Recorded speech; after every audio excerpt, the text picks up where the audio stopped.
ぱりこの編み方自体も祖父が考案した編み方なので、竹の編み方とは少し違うんですよね。接着ができるので、この辺りをこう仮止めしながら編んでいくような、ちょっと竹ではない特殊な編み方をして仕上げていますね。これもうちのオリジナルで編んでます。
小さい時からここの仕事場で子守りされながら僕は育ってるんですけど、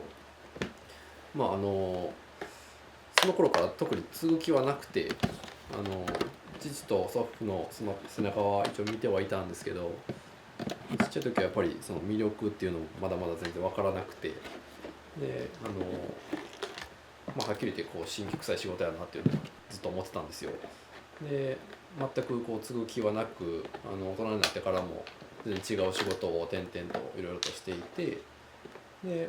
結局戻ってきたっていう形にはなるんですけど、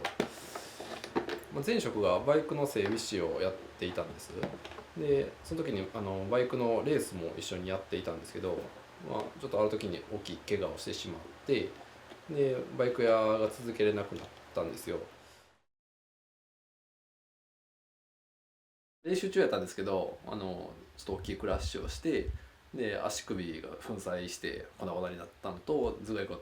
が響いたのとみたいな感じでちょっと大きい事故をして、集中治療室とかも入って、で、その足首が結構治りにくいところだったんで、本当に半年ぐらいちょっと歩けなくて、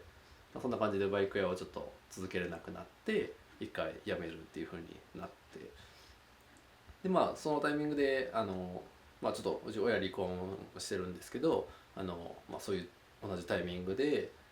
その頃はその母親と父親と祖父母の4人体制でずっと仕事をしてたんですけど、そういう関係で祖父母も年で、だいぶ仕事ができなくなって、で母もいなくなってって感じで、父一人になったので、ちょっとさすがに一人では回せない感じだったんで、ちょっと一回仕事を畳むかもしれないっていう話が出たことがあって、でその辺とあと僕の事故とが重なって、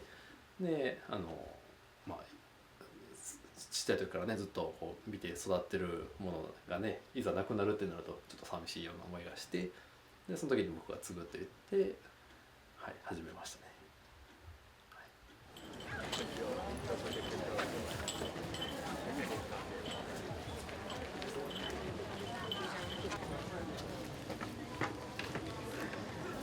柿渋っていうペイント、ペイントっていうか和紙の上にね。はい、サンキュー。あんな感じですかね。あんな感じよな。売れる時はフラット頑張りっていうと竹でないとこう偽物だって言われた時代っていうかね、最初やりだした父親なんか特によく言ってましたけども、紙だからこれは偽物だっていうふうに、言われて、昔からあるね、その竹のイメージからすると偽物だったかもしれませんけども、やっぱり自分でこう嘘偽りなく技術をこう酷使してね、作り上げていくもんには変わりはないと思ったので、名前は今でこそ一貫張りっていうのを使わせてもらってますけども、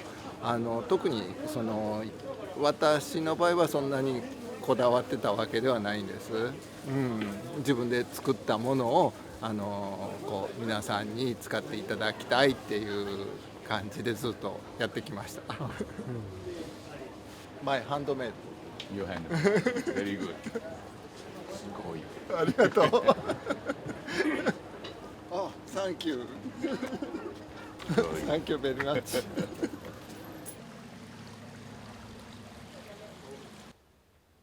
実際日本全国でもやっぱり跡取りがいなくて、畳んでおられる方たくさんおられて、一回亡くなってしまうとそれを復興するっていうことは、まず同じものっていうのはやっぱりできないんで、似たようなものはできるんですけど、やっぱりどこか違うものになっていくので、そうなくならずにね、先代の代からこういろいろと直にいろいろと教えてもらいながら、この近江頑張りを続けていけてるっていう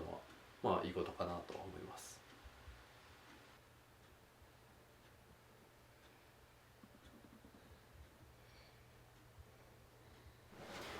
紙なんですけど、